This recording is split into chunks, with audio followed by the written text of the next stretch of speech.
여러분, 성경은 하나님께 선택받은 자와 유기된 자들의 인생 이야기입니다. 하나님께 선택받은 자와 유기된 자, 즉 하나님께 버림받은 자들의 인생 이야기로 되어 있습니다. 구약 성경을 보면 선택과 유기에 대한 많은 이야기들이 등장하고 있습니다. 가인과 아벨 중에서 가인은 버림받고 아벨은 선택을 받습니다. 아브라함과 롯 중에서 아브라함은 선택을 받고 롯은 버림을 받습니다. 아브라함의 아들 이삭은 아브라함의 두 아들이 있죠. 큰 아들은 이스마엘, 또 사라의 몸으로 난 이삭이 있습니다. 이스마엘과 이삭 중에서 이스마엘은 버림받고 이삭은 선택을 받습니다. 이삭의 아들은 쌍둥이입니다. 에서와 야곱이죠. 에서는 버림받고 야곱은 택함 받았습니다. 요셉은 12아들을 두고 있어요. 그 12아들 중에 요셉은 선택받고 나머지 아들은 버림받는 모습을 보여줍니다. 이스라엘 백성들이 애굽으로 내려갔습니다. 애굽에 종살이를 합니다. 하나님은 모세를 부르시고 그 모세를 통하여 약속의 땅 가나안으로 향하게 합니다. 즉 출애굽의 역사를 만드셨죠. 애굽에서 가나안으로 가는 동안 이스라엘 백성들은 두 파로 갈라집니다. 가나안파와 애굽파. 가나안파는 선택을 받고 애굽파는 버림을 받습니다. 사사시대도 마찬가지입니다. 사사시대도 바알파와 하나님파로 나누어지게 됩니다. 바알파는 버림을 받고 하나님을 택한 자들은 선택을 받습니다. 그 이후에 왕들의 역사가 시작이 되는데요.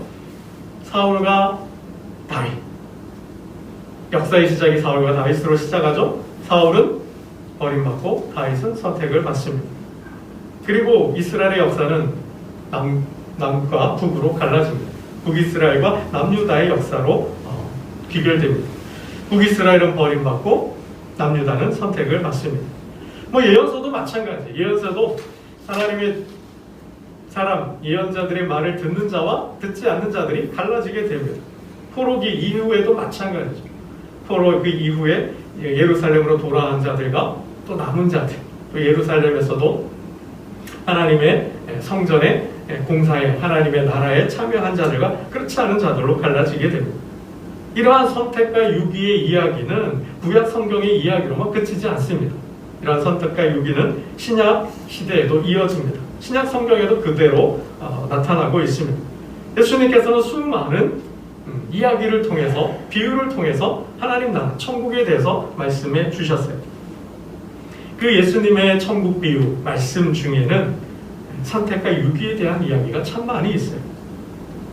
여러분 잘 아시는 것처럼 알곡과 가르지 비유가 있죠. 10처녀 비유가 있잖아요. 지혜로운 처녀와 어리석은 5처녀 이야기가 있습니다. 또 금의 비유도 있어요. 또 양과 염소 비유도 있습니다. 또 부자와 나사로 이야기도 있습니다. 이렇게 예수님은 많은 비유와 이야기를 통하여 선택과 유기에 대해 말씀해 주셨습니다. 그뿐만 아니라 주님은 종말에 대한 설교도 참 많이 하셨죠. 종말에 마지막 때에 한 사람은 데려가고 한 사람은 데려가고 또 한 사람은 버려둠을 당한다 말씀해 주셨습니다. 이렇게 구약과 신약, 성경은 선택과 유기에 대한 이야기가 말씀들이 참 많아요. 예수님께서 마지막 생을 사시고자 아버지의 뜻을 이루고자 예루살렘으로 올라가십니다. 올라가시는 길에 두 부자를 만나요. 한 부자는 이름은 없습니다. 그러나 그는 젊고 부자이며 또 반원이에요. 그리고 또 한 사람, 여리고성의 세리장 삭개오를 만나게 됩니다. 누가는 이 두 사람을 은근히 암묵적으로 비교 대조하고 있어요. 이름 없는 젊은 부자 간호는 버림을 받고 여리고성의 세리장, 죄인 취급받고 사람 대접 못 받는 세리 삭개오는 선택을 받습니다. 여러분, 우리가 한번 생각해 봐야 돼요. 성경은 선택과 유기의 이야기로 하나님께 선택받은 자와 버림받은 자들의 이야기로 가득하고 있어요. 그러면 하나님께서 어떤 사람을 선택하시고 어떤 사람은 유기 버리시는가? 그 기준이 뭔가? 여러분, 선택과 유기의 기준이 뭘까요? 그 기준은 바로 삶입니다. 삶. 어떻게 사느냐가 선택과 유기를 결정합니다. 어떻게 사느냐? 저와 여러분이 지금 어떠한 삶을 살고 있느냐가 바로 하나님께 선택받느냐 아니면 하나님께로부터 버림을 받느냐를 결정한다는 거예요. 삶, 어떻게 사느냐? 저와 여러분의 삶의 목표와 방향이 어디에 있느냐예요. 삶의 목적, 삶의 목표가 무엇이고 저와 여러분의 지금 삶의 방향이 어디를 향하고 있느냐가 선택과 유기를 결정한다는 겁니다. 여러분, 열심히 살아야 돼요. 열심히 사는 거 정말 중요합니다. 그러나 단순히 열심히 사는 것만이 중요한 것이 아니라 그거보다 더 중요한 것은 뭐예요? 삶의 목적, 삶의 목표가 더 중요하다는 거예요. 삶의 방향이 어디를 향하고 있느냐가 더 중요하다는 겁니다. 속도보다 방향이라는 책도 있어요. 여러분, 아무리 속도를 내고 빨리 간다 한들 목표가 없다면, 목적지가 없다면 여러분 어떻게 돼요? 향방 없는 질주만 하고 있을 뿐이죠. 노력은 배신하지 않는다 그래요. 노력은 배신하지 않습니다. 그러나 방향이 없는, 목적이 없는 노력은 아무리 노력한다 한들 성공할 수 없는 거죠. 이룰 수 없는 거죠. 여러분, 이렇게 생각하면 좋을 것 같아요. 삶의 목적이나 방향이 없는 사람은 워킹 데드맨이에요. 산송장과 같다라는 거예요. 살아도 살아있는 게 아니죠. 그냥 사는 거, 그냥 막 사는 거죠. 이러한 사람은 망망대해 그 큰 바다에 그냥 떠다니는 하나의 돛담배와 같다라는 거죠. 여러분, 삶의 목적과 삶의 목표는 다른 말로 바꾸면 소원으로 바꿀 수 있어요. 삶의 인생의 목적과 목표는 소원이에요. 결국 소원이 뭐죠? 우리가 바라고, 우리가 소망하고, 우리가 희망하는 게 삶의 목표, 삶의 목적이 되겠죠. 우리가 나아가는, 진행하는 방향이 되겠죠. 여러분, 그래서 삶의 목표와 방향은 소원이라고 우리가 말할 수 있어요. 즉, 우리의 소원, 저와 여러분의 소원이 결국 우리의 인생의 목표, 좌표가 되는 것이죠. 여러분, 그러한 점에서 선택과 유기, 하나님께서 선택하는 자와 하나님께서 유기, 버리는 자는 그 사람의 소원이 무엇이냐가 결정한다는 거예요. 선택과 유기의 차이는 결국 결론적으로 뭐예요? 소원이 무엇이냐, 소원의 차이가 선택과 유기를 결정한다는 겁니다. 여러분, 삭개오를 한번 생각해 보세요. 삭개오, 여리고성의 삭개오, 세리장. 주님을 만나기 전 삭개오의 인생은 버림받은 인생이죠. 그의 꿈, 그의 소원은 뭘까요? 부자가 되는 게 꿈이에요. 권력, 힘을 얻는 게 그의 소원이에요. 주님을 만나기 전에는 돈이 있으면, 힘이 있고 권력이 있으면 그것이 행복한 것이고 인생은 그렇게 살아야 하는 거라고 생각했을 거예요. 나를 아프게 하고 나를 상처 주고 나를 힘들게 했던 사람들, 그 사람들을 지배하고 통치하고 그들 위해서 군림하는 게 그의 인생의 목적이고 그의 꿈이었을 거예요. 근데 꿈을 세상에 두었을 때, 인생의 목적과 방향을 돈에, 권력에 두었을 때 그에게 돌아온 것은 뭐예요? 모욕이죠. 수치죠. 부끄러움이죠. 곁에 아무도 없잖아요. 그런 인생이었어요. 그러한 인생, 그의 마음에 찾아드는 것, 그의 인생에 찾아온 것은 뭘까요? 결국은 외로움이죠.孤独이죠. 삶의 목적과 의미를 세상에 두었을 때, 출세와 성공과 돈에 두었을 때 그 인생에 남는 건 뭐예요? 고독과 외로움, 아픔과 상처밖에 없었다라는 거죠. 사람들과 함께할 수 없어요. 나를 찾아오는 자들, 나를 둘러싸고 애워싼 사람들은 어떤 사람들이에요? 나를 사랑하는 사람이 아니라, 나를 진정 좋아하는 사람이 아니라 내가 가진 권력과 내가 가진 돈을 보고 찾아온 사람들인 거죠. 한마디로 타깃대와 같은 사람들이에요. 죽은 썩은 고기를 뜯어먹기 위해 찾아온 독수리떼와 다를 바 없는 사람들인 거죠. 내 곁에는 그런 사람들밖에 없어요. 그런 사람들과 진정 무슨 사랑과 무슨 우정을, 무슨 인생을 공유하고 나눌 수 있는 사람들이 되겠습니까? 주님은 그래서 삭개오를 이렇게 말합니다. 잃어버린 자다. 삭개오 같은 사람을 그래서 잃어버린 자라고 말씀하고 있어요. 삶의 의미를 잃어버렸다는 거죠. 삶의 목적과 방향이 잘못되었다는 거예요. 왜곡되었다는 거예요. 여러분, 오늘 본문은 삭개오 같은 사람, 삭개오 같은 인생을 말씀하고 있습니다. 우리는 너무나 잘 알고 있죠? 누구 이야기예요? 탕자. 그죠? 탕자 이야기, 허랑방탕하게 산 한 사람의 인생 이야기입니다.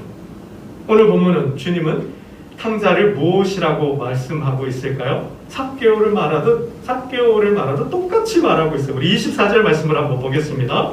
15장 24절입니다. 15장 24절 함께 봅니다. 시작. 이 내 아들은 죽었다가 다시 살아났으며 내가 잃었다가 다시 얻었노라 하니 그들이 즐거워하더라. 이 탕자를 뭐라고 설명해 주셔요? 뭐라고 부르셔요? 죽었다가 살았단 자. 이 아들은, 이 탕자는 내가 잃어버렸다가 다시 얻은 자다 말씀하고 있잖아요. 내가 잃어버렸던 자라는 거예요. 나를 떠났던 자, 나를 버렸던 자라는 거예요. 근데 이제는 뭐예요? 내가 얻었다는 거예요. 다시 얻었다는 거예요. 내가 다시 찾았다는 거죠. 그가 죽었다가 다시 살아났다고 주님이 말씀하고 계십니다. 여러분, 왜 탕자가 죽은 자예요? 왜 탕자가 잃어버린 자예요? 그의 소원은 뭘까요? 그의 꿈은 뭘까요? 여러분, 소원은 뭐 꿈이라고 해도 좋을 것 같아요. 뭐 비전이라고 해도 좋을 것 같아요. 삶의 목적, 목표, 왜 사는 이유라고 해도 좋을 거예요. 뭐라고 부르든 소원이란 말에 다 압축적으로 다 포함된 말이에요. 여러분, 탕자의 소원은 뭘까요? 돈이죠. 향락이죠. 그가 누리고자 살고 싶었던 삶은 뭐야? 향락, 누리는 삶이었어요. 그러한 향락적 누리는 삶을 위해서 뭐가 필요해? 돈이 필요한 거죠. 그래서 뭐야? 아버지께 구해요. 아버지께 구했다는 거 뭐야? 그의 소원을 말하는 거죠. 우리 12절 말씀을 한번 보겠습니다. 12절 함께 봅니다. 그의 소원이 그의 마음속에 든 게 무엇인지를 설명해주고 있습니다. 12절 함께 봅니다. 시작. 그 둘째가 아버지에게 말하되 아버지여 재산 중에서 내게 돌아올 분깃을 내게 주소서 하는지라. 아버지가 그 살림을 각각 나눠 주었더니 아버지를 찾아갔어요. 아버지, 제게 소원이 있습니다. 아버지께 구하는 게 있습니다. 뭘 구해요? 그의 소원이 뭐예요? 재산을 달라는 거죠. 나에게 돌아올 분깃을 달라는 거예요. 내 재산, 아버지의 재산을 달라는 거죠. 그 재산으로 뭘 하려고요? 그 재산으로 뭘 하려고요? 13절이 답이죠. 그게 그의 소원이에요. 그가 살고 싶은 삶이에요. 그의 삶의 목적이고 살아가는 이유예요. 13절 한번 봅니다. 시작. 그 이후 며칠이 안 되어 둘째 아들이 재물을 다 모아가지고 먼 나라에 가 거기서 허랑방탕하여 그 재산을 낭비하더니. 그가 왜 아버지의 재산을 원해요? 그의 소원이 뭐예요? 누리고 싶은 거예요. 즐겁게 살기를 원한다는 거죠. 쾌락적으로, 향락적으로 살고 싶다라는 거예요. 자신의 욕망을 충족하며 그 자신의 욕망을 이루는 채우는 삶을 살고 싶다라는 거죠. 그래서 뭐가 필요해요? 돈이 필요한 거예요. 그게 그의 인생이었어요. 여러분 결국 뭡니까? 결국 삶의 목표와 방향이 잘못됐어요. 그의 인생의 목표, 그의 소원이 돈과 향락에 초점을 맞추는 순간 그에게 돌아온 건 뭐예요? 사람을 다 잃어버렸죠. 결국 그에게 찾아온 건 뭐예요? 가난이죠. 절망이죠. 그는 돼지를 치며 돼지가 먹는 쥐염 열매를 먹고 삽니다. 여러분,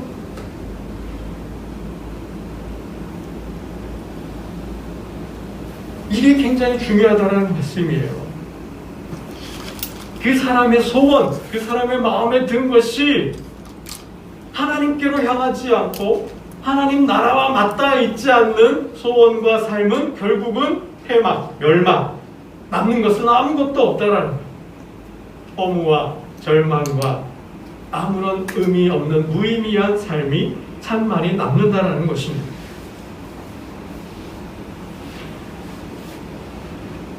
여러분, 사울과 다윗 왕의 차이가 있어요. 똑같이 하나님께서 선택하셨어요. 기름 부었어요. 그러나 하나님은 사울을 버리셨어요. 그리고 다윗을 택하셨습니다. 그리고 그에게 나라를 주시죠. 여러분, 이 사울과 다윗의 차이가 뭘까요? 주님을 만나기 전 삭개오와 주님을 만나고 난 이후의 삭개오는 다르죠.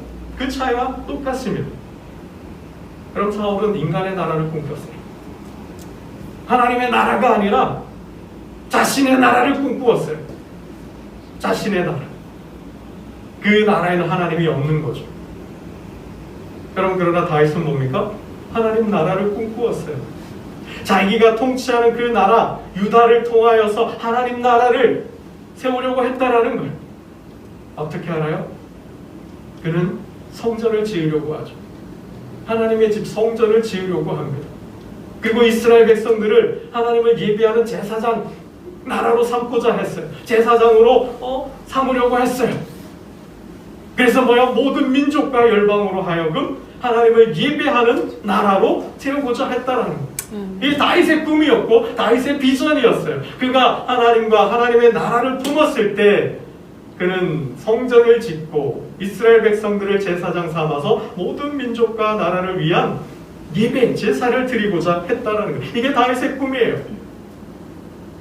그러나 사울 왕에게 뭐예요? 이러한 꿈이 없다라는 거죠. 그냥 자신의 배를 채우는 나라만을, 자신의 욕망을 채우는 나라만을 생각했다라는 거죠. 어떻게 알아요? 하나님은 하나님의 나라를 채우기 위해 아말렉 족속을 멸하라 하죠. 아말렉 족속을 싸워서 이겼어요. 그리고 뭐예요? 다 제거하라, 다 진멸하라, 다 죽이라 했는데 뭐예요? 자신의 욕망을 채우잖아요. 전리품, 살찐 소들과, 그죠? 살찐 소들을 살려두었어요. 여러분, 이게 사울과 다윗의 차이라는 거예요. 여러분, 저와 여러분의 소원이, 그 생각과 삶의 목적과 방향이 어디를 향하고 있어야 돼요? 하나님과 하나님 나라를 향해 있어야 한다는 거예요. 그럴 때 하나님은 그 소원을 들어주시는 거예요. 그 꿈을 이루어 주시는 거예요. 그럴 때 우리는 하나님께 선택받는 거예요. 여러분, 삭개오의 집에 주님은 가십니다. 그가 삶의 목표를 돈과 돈에 두었을 때, 출세와 성공에 두었을 때 그는 버림받았어요. 근데 외롭죠. 절망이죠. 그때 주님을 만나려 합니다. 주님은 그를 만나시고 그의 집으로 갑니다. 그와 함께 식사해요. 그리고는 삭개오를 이렇게 부르죠. 오늘 이 집에 구원이 이르렀다. 이도 아브라함의 자손이다. 그걸 택하신 거예요. 아브라함의 자손으로 받아주었어요. 여러분, 아브라함의 자손으로 받아주었다는 게 무슨 의미일까요? 단순히 유대인의 피가 흐른다 라는 뜻일까요? 그에게도 아브라함의 피가 흐르고 있다라는 혈통적, 생물학적 의미로 그렇게 말씀하셨을까요? 아니에요. 그도 아브라함의 자손이라고 하였을 때 그도 언약 백성이라는 거죠. 약속의 백성이라는 거죠. 그도 이제 하나님 나라 백성이 되었다라는 거예요. 이제 그도 하나님 나라를 꿈꾸고 하나님 나라를 품고 하나님 나라를 이루는 사람이 되었다라는 거예요. 여러분, 구약과 신약을 아우르는 선택과 유기의 기준이 뭘까요? 바로 이 언약에 있다라는 거예요. 아브라함으로부터 내려오는 그 언약을 품느냐 품지 않느냐가 하나님께 택함 받느냐 하나님께 버림받느냐를 결정한다라는 거예요. 여러분, 하나님은 아브라함에게 약속해 주셨죠? 나라를 세워주시겠다는 거잖아요. 뭐 큰 민족을 이루고 땅을 주고 너를 통하여서 너의 후손을 통하여서 열방과 민족이 복을 받게 하시겠다는 거예요. 나라를 세우시겠다는 거죠. 여러분, 왜 하나님은 에서를 버리고 왜 야곱을 택하셨을까요? 그것이 뭐예요? 팥죽 사건으로 드러나고 있잖아요. 에서에게는 그런 하나님의 꿈과 하나님의 나라에 대한 기대도 없고 소원도 없고 생각도 없어요. 그냥 뭐예요? 사냥을 통해서 즐기는 삶만 있는 거예요. 사냥을 통해서 자기의 이름을 내는 것에만 관심이 있는 거죠. 자신의 힘을 길러서 자신의 삶을 영위하는 것밖에 없어요. 그러나 야곱은 어때요? 장자권, 장자에게 주신 그 특권, 언약, 약속, 그 하나님의 나라를 그는 품었다라는 거죠. 그래서 장자권을 팥죽을 통해서라도, 그죠? 팥죽 사건이 일어난 거예요. 장자권에서는 장자권을 소홀히 경홀히 여겼더라. 그가 삼촌 라반 집으로 도망갈 때 하나님은 뭐요? 그에게 현현하시죠. 베델에서 그에게 꿈을 주시죠. 그리고 돌아오게 하셨어요. 여러분, 야곱의 소원이 뭘까요? 베델에 하나님의 집을 짓는 게 그의 소원이었어요. 여러분, 하나님과 그의 나라에 대한 꿈을 꾸고 그 나라를 이루려고 할 때 하나님은 그 소원을 이루어 주시는 거예요. 그 소원을 이룰 수 있는 모든 수단과 방법들을 채워주시는 거예요. 여러분, 이게 성경의 흐름, 선택과 유기, 하나님께 선택받고 버림받은 자의 이야기의 핵심이라는 거예요. 여러분, 예수님도 마찬가지죠. 본문 속에 탕자에게 뭐가 없어요? 오직 돈밖에 없는 거예요. 누리고자 하는, 향유하고자 하는, 즐기고자 하는 마음밖에 없는 거예요. 그러한 인생을 버린, 잃어버린 자, 죽은 자라고 주님은 분명히 말씀하고 계십니다. 여러분, 말씀을 맺고자 합니다. 오늘 저와 여러분의 마음속에 이제 새해를 맞이하고 있습니다. 꿈을 꿉니다. 계획을 세웁니다. 그러나 그 꿈이 하나님과 그의 나라와 맞닿아 있지 않다면 아무 소용이 없다라는 거예요. 이룬다 한들 아무 소용이 없다라는 거예요. 그러나 저와 여러분이 꿈꾸는, 계획하는 그 모든 꿈과 계획이 하나님과 그의 나라와 맞닿아 있다면 하나님은 분명히 이루어 주실 것이고, 더 나아가서 이룰 수 있는 방법들, 지혜와 능력과 권세와 사람들 뿐만 아니라 더 나아가서 하나님 저와 여러분의 인생을 높여 주실 줄로 믿습니다. 아멘. 여러분, 주님은 베드로를 책망하셨어요. 그가 그의 마음에 권력과 부를 꿈꾸고 있을 때 책망하셨습니다. 인간의 나라를 꿈꾸었던 제자들에게 주님은 사탄이라고 말씀하셨어요. 사탄아, 물러가라. 내가 하나님의 일을 생각하지 않고 사람의 일을 생각한다 말씀하셨어요. 그리고 말씀하십니다. 자기를 부인하고 십자가를 지고 나를 따르라 말씀을 하십니다. 그리고 섬기라고 말씀하십니다. 그리고 내가 너희를 사랑한 것처럼 서로 사랑하라고 말씀하십니다. 우리가 무엇을 먹을까 마실까 입을까 걱정할 때 그것보다도, 사는 걱정보다도 먼저 그의 나라와 의를 구한다면 하나님은 다 더하여 주신다 말씀하셨습니다. 여러분, 오늘 저와 여러분이 무엇을 꿈꾸느냐, 소원이 무엇이냐, 하나님 물으실 때 하나님 나라와 그의 의를 구하는 것입니다. 우리가 그 소원을 이루려 할 때 하나님은 저와 여러분을 택하시고 부르시고 하나님의 사람으로 사용하셔서 하나님의 영광을 드러내실 줄로 믿습니다. 기도드리겠습니다.